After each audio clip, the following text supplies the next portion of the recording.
Hello everyone, how are you all? I hope you all are doing well. So today in this video we will discuss about the concept of erosion।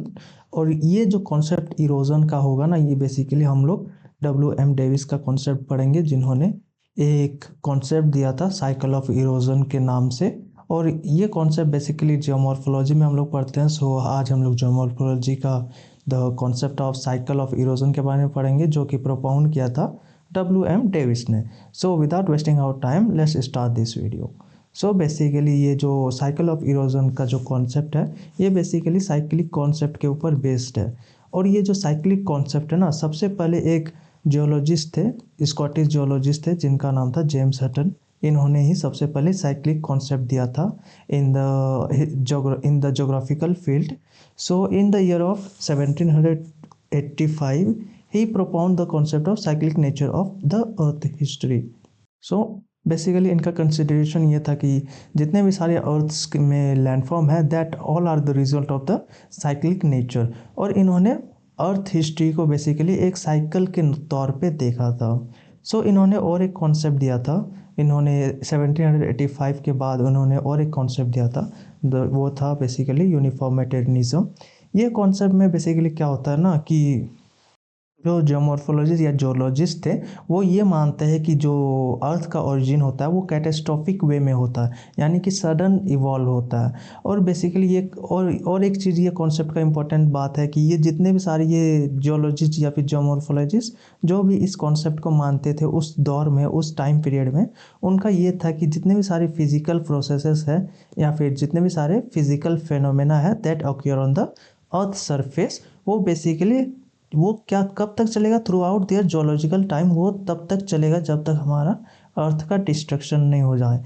तो basically जितने भी सारे physical processes है that operate today will operate throughout their geological time. So basically इनका और एक statement ये था, यूनिफॉर्मिटेरियनिज्म का कॉन्सेप्ट सिंपल सा ये है कि जितने भी सारे लॉज होते हैं, जितने भी सारे फिजिकल फेनोमेना होते हैं that occurred in earth surface, वो बेसिकली ऑपरेट करेगा throughout their geological time. So ये हमारा एज ऑफ कैटास्ट्रॉफिज्म में हम लोग पढ़े थे। और इस कॉन्सेप्ट को बेसिकली, इस आइडियाज़ को बेसिकली यूनिफॉर्मिटेरियनिज्म भी बोलते हैं। सो अब इन्होंने इनके जो जेम्स हटन के बाद और एक जियोमॉर्फोलॉजिस्ट आते हैं जिनका नाम था विलियम मॉरिस डेविस। इनको बेसिकली फादर ऑफ जियोमॉर्फोलॉजी भी कहते हैं, क्योंकि इन्होंने बहुत सारे कॉन्सेप्ट दिए थे रिगार्डिंग जियोमॉर्फोलॉजी। सो इनका जो टाइम पीरियड था वो अप्रॉक्स 1850 से लेकर के 1934 तक था। और इस दौरान इन्होंने बहुत सारे जोग्राफिकल थॉट का योगदान दिया। इन्होंने बहुत सारी जियोमॉर्फोलॉजिकल थॉट में अपना योगदान दिया। उनमें से एक था इनका जोग्राफिकल साइकिल ऑफ इरोजन, जो कि इन्होंने 1899 के ईयर में इन्होंने पब्लिश किया था। और इससे पहले बेसिकली 1889 में इसका छोटा भाई, यानी कि इस कॉन्सेप्ट का छोटा version, the complete cycle of river life के बारे में इन्होंने इंट्रोड्यूस किया था। और ये जो इंट्रोड्यूस किया था ना, एक बुक में किया था। बेसिकली वो बुक का नाम था, सॉरी नॉट बुक, एक रिसर्च आर्टिकल में इन्होंने पब्लिश किया था 1889 में, complete cycle of river life के बारे में। और उस रिसर्च आर्टिकल का नाम था the rivers and the valleys of Pennsylvania. So basically ये जो complete cycle of river life है वो 1889 में पब्लिश हुआ था। और इसके बाद 10 साल बाद इन्होंने जोग्राफिकल साइकिल ऑफ इरोजन दिया था, जो कि आज हम लोग साइकिल ऑफ इरोजन के नाम से जानते हैं। वो बेसिकली ये जो हमारा डायग्राम है, ये basically geographical cycle of erosion को रिप्रेजेंट करता है। ये कैसे रिप्रेजेंट करता है वो हम लोग आगे फर्दर पढ़ेंगे। सो अब हम लोग पढ़ेंगे कि जो डेविस का जो बेसिक कॉन्सेप्ट था ना, वो बेसिकली इनका ये मानना था कि जितने भी सारे लैंडफॉर्म्स होते हैं ना, ये इवॉल्व करते हैं, ये सिक्वेंशियल मैनर में इवॉल्व करते हैं, या फिर इसको सिक्वेंशियल चेंज, या फिर इसको ऑर्डरली मैनर में इवॉल्व करते हैं throughout their geological time and just like an organic life. यानी कि जैसे कि हम लोग ह्यूमन बींग्स होते हैं, human beings basically youth stage में पहले जवान रहता है, इसके बाद हमारा यूथ स्टेज के बाद हमारा मैच्योर स्टेज आता है, जहाँ पे हम लोग 23 साल 40 साल के हो जाते हैं। अब 30 साल 40 साल के बाद हम लोग ओल्ड स्टेज में चल जाते हैं, यानी कि 80 साल की उम्र में। उस उम्र में बेसिकली हमारा एंड होता है, यानी कि हमारा अस्तित्व खत्म हो जाता है। वैसे हमारा सेम हमारा लैंडफॉर्म में होता है कि सबसे पहले किसी भी लैंडफॉर्म का यूथ स्टेज रहेगा, यूथ स्टेज के बाद हमारा मैच्योर स्टेज रहेगा, मैच्योर स्टेज के हमारा ओल्ड स्टेज रहेगा। ओल्ड स्टेज बेसिकली उस लैंडफॉर्म का बेसिकली इंड प्रोडक्ट रहेगा, इंड रहेगा। और वो बेसिकली उस इंड के बाद बेसिकली उसका जो अस्तित्व है किसी भी लैंडफॉर्म का, वो ख़त्म हो जाएगा। सो ये तो हमारा हो गया कि डेविस का कॉन्सेप्ट क्या कहता है। ये छोटा सा डिस्क्रिप्शन था, ब्रीफली डिस्क्राइब मैंने किया साइकिल ऑफ इरोजन को। अब इनका जो ऑब्जेक्टिव था वो डेविस का क्या था। इनका बेसिकली एक मेजर ऑब्जेक्टिव ये था कि जितने भी सारे जनरल थ्योरी होते हैं ऑफ लैंडफॉर्म डेवलपमेंट, और जितने भी सारे जोग्राफिकल साइकिल के रिलेटेड थ्योरी होते हैं, वो बेसिकली उससे पहले WM डेविस से पहले कभी भी किसी ने सिस्टमेटिक वे में प्रेजेंट नहीं किया था। So basically he was the first scholar, या फिर बोल सकते he was the first geomorphologist who describes the cyclic nature of Earth's description and genetic classification. So basically he was the first who described systematic description and genetic classification of landforms in a systematic manner. So इनका major objective ये था कि इनका जो उद्देश्य था कि इनको एक सिस्टमेटिक मैनर में इनका जो लैंडफॉर्म का है डिस्क्रिप्शन करना है। So according to him, geographical cycle is a period of time during which an uplift landmass undergoes its transformation by the process of land sculpture ending into low featureless plain और penny plain. So basically जो and product रहेगा ना किसी भी landform का, वो पेनी plane रहेगा। वो हम लोग आगे फर्दर पढ़ेंगे। सो इसी को डेविस कॉल्ड पेनी प्लेन, यानी कि एंड प्रोडक्ट को डेविस ने क्या कहा था, पेनी प्लेन कहा था। So according to Davis, there are three major factors responsible for the development of any landform. वो बेसिकली तीन जो फैक्टर है वो स्ट्रक्चर है, प्रोसेस है, टाइम है। अब बेसिकली स्ट्रक्चर में जो है ना, लिथोलॉजी से हम लोग पढ़ते हैं, लिथोलॉजी ऑफ रॉक्स के बारे में हम लोग पढ़ते हैं। सो बेसिकली स्ट्रक्चर में हमारा लिथोलॉजिकल कैरेक्टरिस्टिक्स ऑफ रॉक्स आ जाएगा।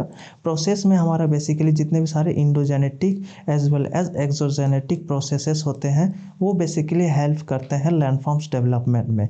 और बेसिकली समय इनविटेबल है, वो हमेशा हेल्प करता है, वो हमेशा अस्तित्व में रहेगा, चाहे हम लोग रहे या ना रहे, समय हमेशा रहेगा। सो बेसिकली ये जो स्ट्रक्चर है that denotes lithological characteristics of rocks, processes denotes the endogenetic as well as exogenetic processes, and time denotes itself. So basically ये जो तीनों का कॉम्बिनेशन मिलके एक लैंडफॉर्म का क्रिएशन होता है और मेजर रोल प्ले करता है किसी भी लैंडफॉर्म फॉर्मेशन में, ये तीनों। और इसी चीज़ को इन्होंने ट्रायो ऑफ डेविस के नाम से भी कहा जाना जाता है इसी चीज़ को। सो अगर क्वेश्चन पूछा जाए कि what is trio of Davis, तो सिंपल सा the structure process and time known as trio of Davis. So इन्होंने एक फेमस स्टेटमेंट दिया था, landscape is a function of structure process and time. So WM Davis ने ही ये statement दिया था, बहुत ही पॉपुलर स्टेटमेंट है। जैसे कि हमारा जेम्स हटन का भी एक बहुत ही पॉपुलर स्टेटमेंट है कि the present is the key to the past, यानी कि हम लोग प्रेजेंट में रह करके हम लोग पास्ट के बारे में पता कर सकते हैं, और प्रेजेंट में रह करके ही हम लोग फ्यूचर के बारे में भी पता कर सकते हैं। तो ये बेसिकली हम लोग कैसे पता कर सकते हैं कि साइक्लिक नेचर होगा हमारा अर्थ का, इसके वजह से हम लोग इसके बारे में पता कर सकते हैं प्रेजेंट के बारे में। तो प्रेजेंट में रह कर बेसिकली फ्यूचर को और हम लोग पास्ट को भी जान सकते हैं। सो इसी को हम लोग साइक्लिक नेचर बोलते हैं। और ये बेसिकली जो जेम्स हटन है उनका एक फेमस स्टेटमेंट था, और WM डेविस का ये बेसिकली फेमस स्टेटमेंट है। अब हम लोग आगे पढ़ेंगे कुछ प्रीमिसेस, यानी कि कुछ ऐसे एजम्पशंस के बारे में जिसको लेकर जो WM डेविस ने एक ज्योग्राफिकल साइकिल का कॉन्सेप्ट दिया। तो पहला एजम्पशन था कि जितने भी सारे लैंडफॉर्म्स होते हैं that are evolve product of the interactions of endogenetic as well as exogenetic forces, यानी कि जितने भी सारे लैंडफॉर्म्स होते हैं that are created through endogenetic and exogenetic forces. Second assumptions था इनका कि जितने भी सारे लैंडफॉर्म्स होते हैं ना वो क्रिएट एक ऑर्डरली मैनर में होते हैं, यानी कि सिक्वेंशियल मैनर में होता है कोई भी लैंडफॉर्म क्रिएट, और ये सिस्टमेटिक सीक्वेंसेस में होता है। जो लैंडफॉर्म है इज डेवलप थ्रू टाइम, यानी कि टाइम में ये डेवलप होते जाता है in response to an environmental change. अब थर्ड इनका एजम्पशन ये था कि कि ये जो बेसिकली अपलिफ्टमेंट ऑफ लैंडमास रहेगा ना, किसी भी लैंडफॉर्म का अपलिफ्टमेंट रहेगा ना, वो बेसिकली बहुत ही शॉर्ट पीरियड ऑफ टाइम में हो जाएगा, यानी कि रैपिड वे में ये अपलिफ्टमेंट हो जाएगा, जिसके वजह से जो इरोजन का प्रोसेस है वो बहुत ही जल्दी एक्टिवेट हो जाएगा। और जो लास्ट इसका स्टेटमेंट, इनका एजम्पशन ये था कि जो इरोजन का प्रोसेस है ना, वो कभी भी पहले स्टार्ट नहीं रहेगा, यानी कि जब तक एक लैंडफॉर्म कंप्लीट उठ ना जाए, कंप्लीट उसका जो अपलिफ्टमेंट हो ना जाए, उसके बाद से ही इरोजन का वर्क स्टार्ट होगा, उससे पहले कभी भी इरोजन स्टार्ट नहीं होगा। So basically this were the 4 major assumptions of geographical cycles of Davis. अब बेसिकली किसी भी हाइपोथेसिस या फिर थियोरी को बनाने के लिए सबसे पहले जो ज़रूरत होती है वो एजम्पशंस की ज़रूरत होती है, और उसी एजम्पशंस के बाद उसी एजम्पशंस के बाद बेसिकली एक हाइपोथेसिस बनता है।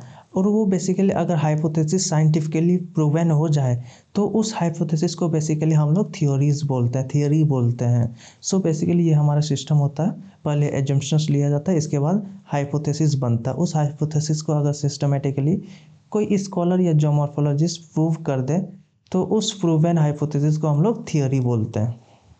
और ये बेसिकली थियोरी में हमारा कोई ऐसे जो मॉर्फोलॉजिस्ट या जितने भी सारे स्कॉलर हैं वो मॉडल भी प्रिपेयर करते हैं अपने अपने। तो बेसिकली WM डेविस ने भी अपना मॉडल प्रिपेयर किया था, जो कि geographic it is the model. So इस मॉडल में इन्होंने एक पूरा का पूरा एक लैंडफॉर्म को अपलिफ्ट होने यूथ स्टेज से लेकर के एंड स्टेज तक, यानी कि ओल्ड स्टेज तक दिखाया है कि कैसे कैसे लैंडफॉर्म इवॉल्व होता है। अब यहाँ पे बेसिकली हमने 2 लाइन देखा है, एक लोअर कर्व लाइन और ये हमारा अपर कर्व लाइन। अब जनरली ये लाइन क्या डिनोट करता है?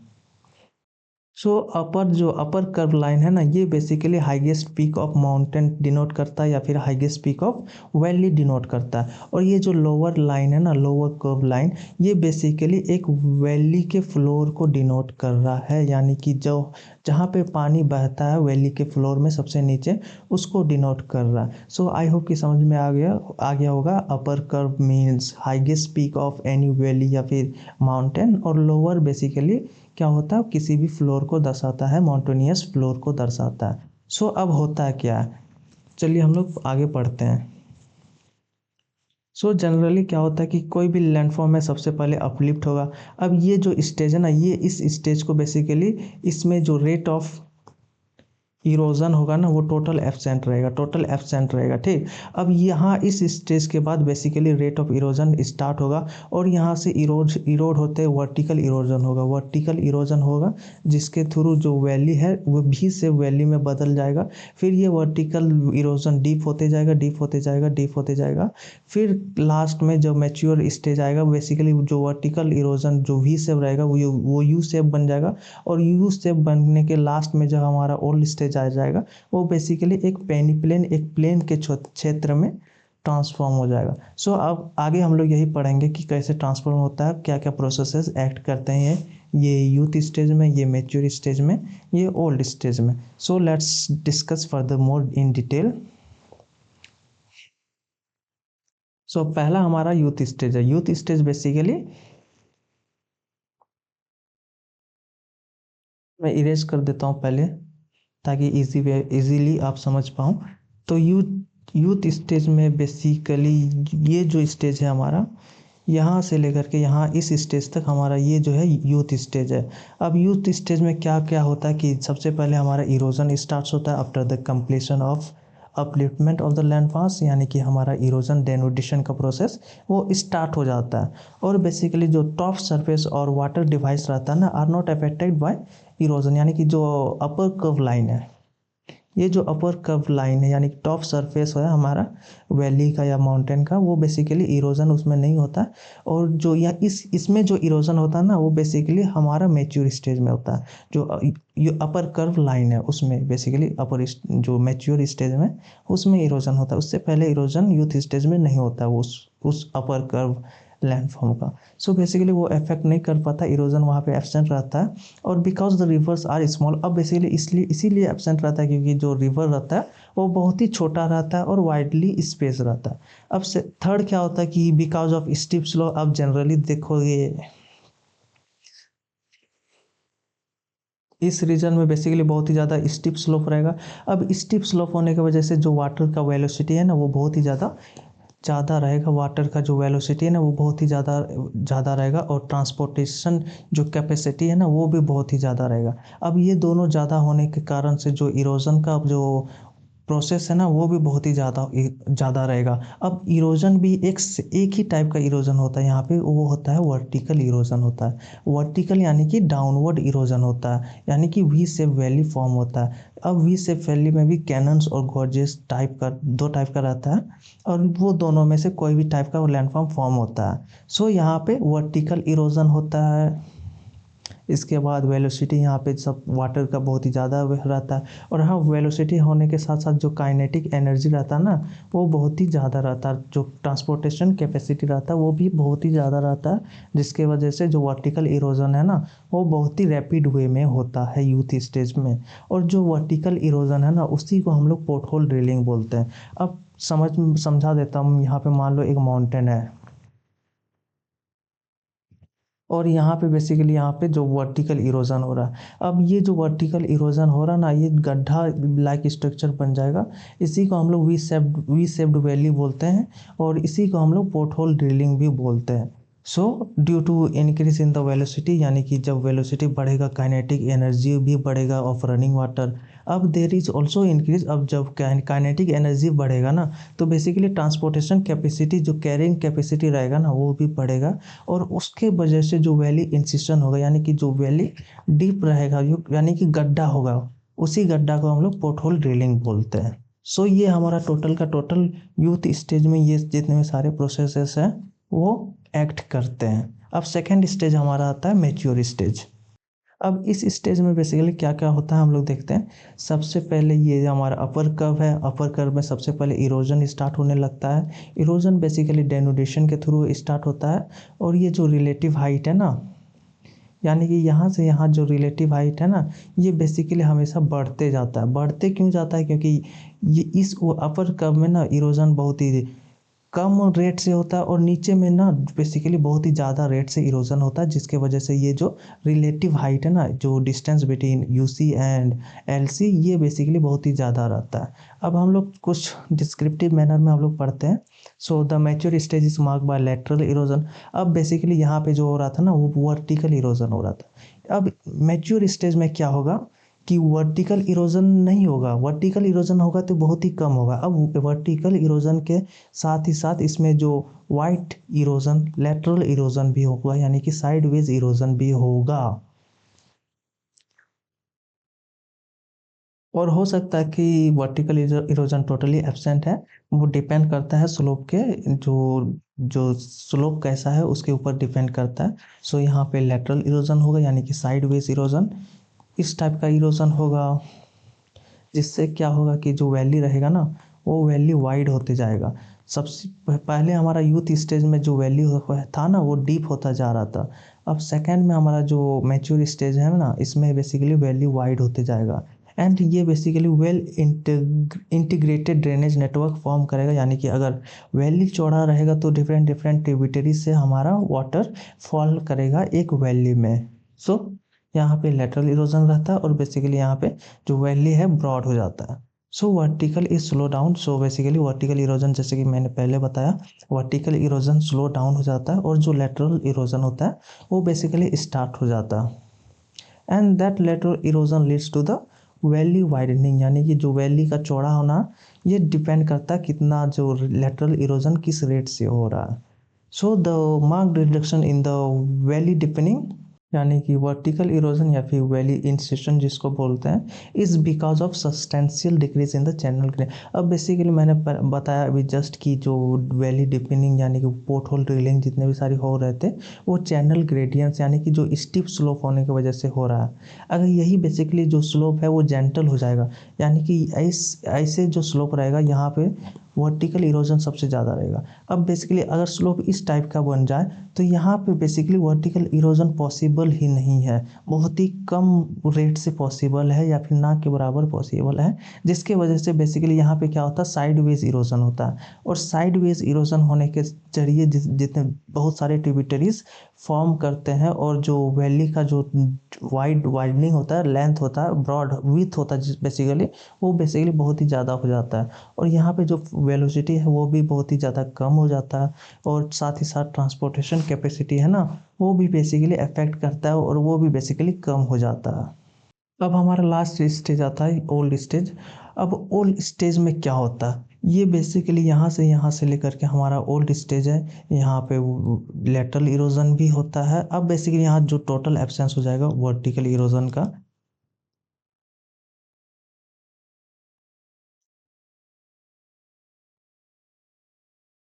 तो बेसिकली यहाँ पे वर्टिकल इरोजन टोटल एब्सेंस रह जाएगा, अब सिर्फ और सिर्फ यहाँ पे लेटरल इरोजन होगा। और लेटरल इरोजन की वजह से बहुत सारे लैंडफॉर्म्स फॉर्म हो गए यहाँ पे। मेजर लैंडफॉर्म्स इसी एज में फॉर्म होते हैं, इसी स्टेज में फॉर्म होता है, और ये बेसिकली मैच्योर स्टेज में भी लैंडफॉर्म्स फॉर्म होते हैं। यूथ स्टेज में बेसिकली दो ही टाइप के लैंडफॉर्म्स फॉर्म होते हैं, एक वैली, वी सेव वैली, और एक कैनन्स या फिर गॉर्जेस। ये बेसिकली दो ही टाइप का लैंडफॉर्म्स फॉर्म होता है। मेनली जो लैंडफॉर्म्स फॉर्म होते हैं वो ओल्ड स्टेज और मैच्योर स्टेज में होते हैं। सो ओल्ड स्टेज क्या कहता है, इसमें क्या क्या होता है, सबसे पहले जो there is total absence of valley incision, यानी कि जो वर्टिकल इरोजन होता है वो बेसिकली नहीं होता इस टाइम पीरियड में, इस स्टेज में। बट लेटरल इरोजन बहुत ही ज़्यादा होता है, लेटरल इरोजन अभी भी कॉन्स्टेंटली एक्टिवेट है। और जो वैली का जो वाइड होता है ना, वाइडनिंग स्टिल एक्टिव प्रोसेसेस। और जो बेसिकली जो वाटर डिवाइड होता है ना, वो रैपिडली इरोड होता है इन दिस स्टेज, यानी कि जो वाटर डिवाइड, यानी कि जो जो भी जितने भी अगल बगल हमारा किसी भी वाटर का अगर भी डिवाइड यानी कि क्षेत्र है, वो हाईएस्ट पीक भी होना चाहिए उस डिवाइड का, वो बेसिकली रैपिडली इरोड होने लगता है, यानी कि वैली का सबसे अपर कर्व लाइन वो बहुत ही रैपिड वे में इरोड होता है। सो देर इज रैपिड डिक्रीज। अब बेसिकली यहाँ पे डिक्रीज होगा एब्सोल्यूट हाइट का, यानी कि जो हाइट रहेगा किसी भी वैली का वो बेसिकली बहुत ज़्यादा कम हो जाएगा, क्योंकि वहाँ पे जो डेनुडेशन का प्रोसेस है वो एक्टिवली वर्क कर रहा है, जिसके वजह से इरोजन की वजह से उसका जो हाइट है वो कम हो जाएगा। And this leads to reduce in the velocity and kinetic energy. So basically इसके वजह से काइनेटिक एनर्जी और वेलोसिटी दोनों पे इफेक्ट पड़ता है ऑफ वाटर। और बेसिकली ये लास्ट में कुछ जितने भी सारे लैंडफॉर्म्स या जितने भी सारे ओल्ड स्टेज का जितने भी सारे लैंडफॉर्म्स बनेंगे,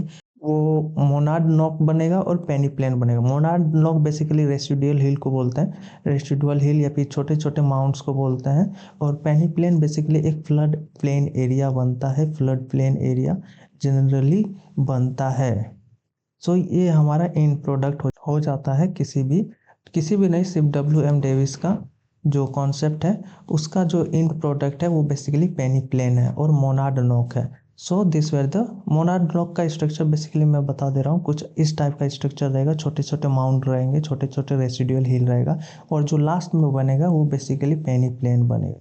सो ये हमारा जो कॉन्सेप्ट था वो WM डेज का साइकिल ऑफ इरोजन था। आई होप कि आपको समझ में आ गया होगा। अगर कहीं भी डाउट हो तो आप कमेंट सेक्शन में पूछें, मैं डेफिनेटली रिप्लाई करूँगा। अब कुछ डिमेरिट्स एंड मेरिट्स के बारे में पढ़ लेते हैं तुरंत। सो पहला जो मेरिट था कि जो डेविस का मॉडल था वो बहुत ही ज़्यादा सिंपल और एप्लीकेबल था, यानी कि प्रैक्टिकल था। बहुत ही लूसिड वे में इन्होंने डेविस मॉडल को प्रिपेयर किया था, बनाया था।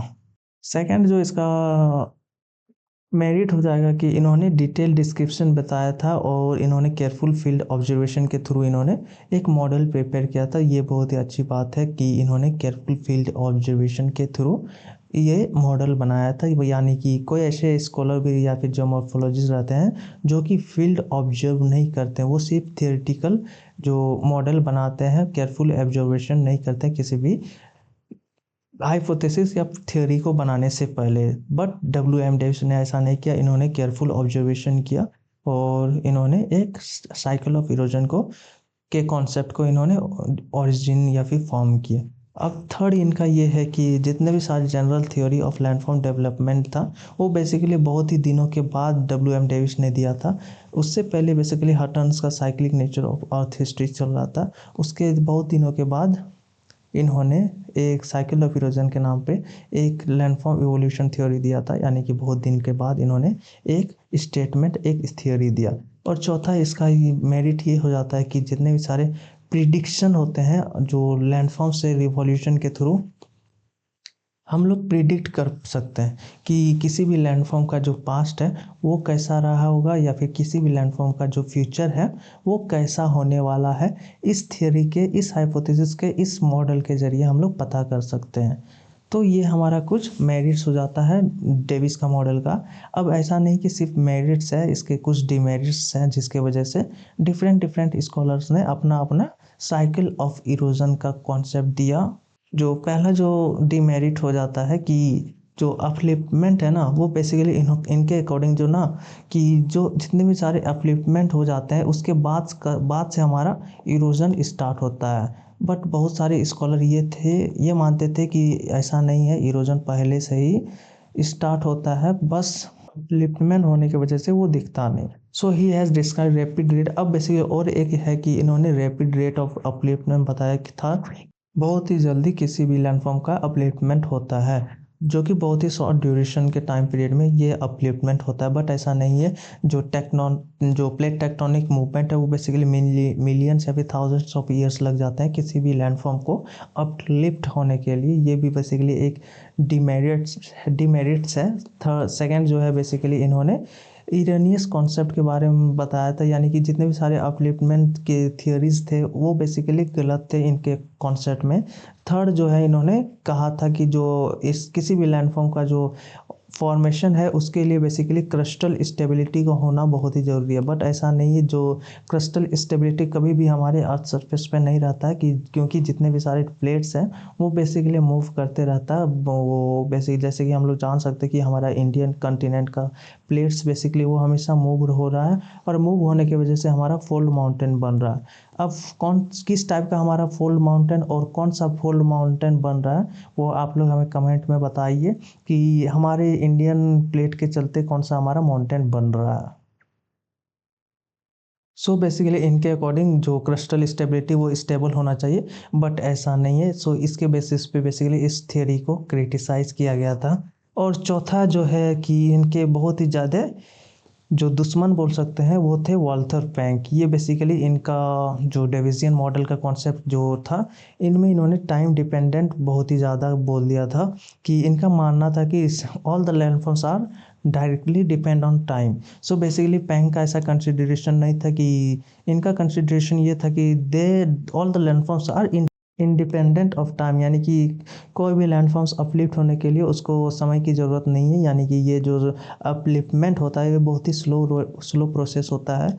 मिलियंस ऑफ ईयर लग जाते हैं किसी भी लैंडफॉर्म को अपलिफ्ट होने के लिए। So basically this were the demerits of Davis model. ये बेसिकली डिमेरिट्स के चलते वॉल्टर पैंक नाम के एक जर्मन जोमॉर्फोलॉजिस्ट आते हैं और वो अपना बेसिकली एक कॉन्सेप्ट देते हैं साइकिल जोमॉर्फोलॉजिकल साइकिल या फिर एनालिसिस। और इस एनालिसिस में इन्होंने साइकिल ऑफ इरोजन को जो डेविस का था उसको क्रिटिसाइज़ करते हुए इन्होंने एक अपना मॉडल प्रिपेयर किया था। वो उस मॉडल को बेसिकली हम लोग अगली वीडियो में डिस्कस करेंगे। आज के इस वीडियो में बस इतना ही। अगर आपको कहीं भी डाउट हो तो कमेंट सेक्शन में आप पूछ लेना। So let's in this video, and if you like this video then please subscribe to our channel and like this video, and thanks for watching.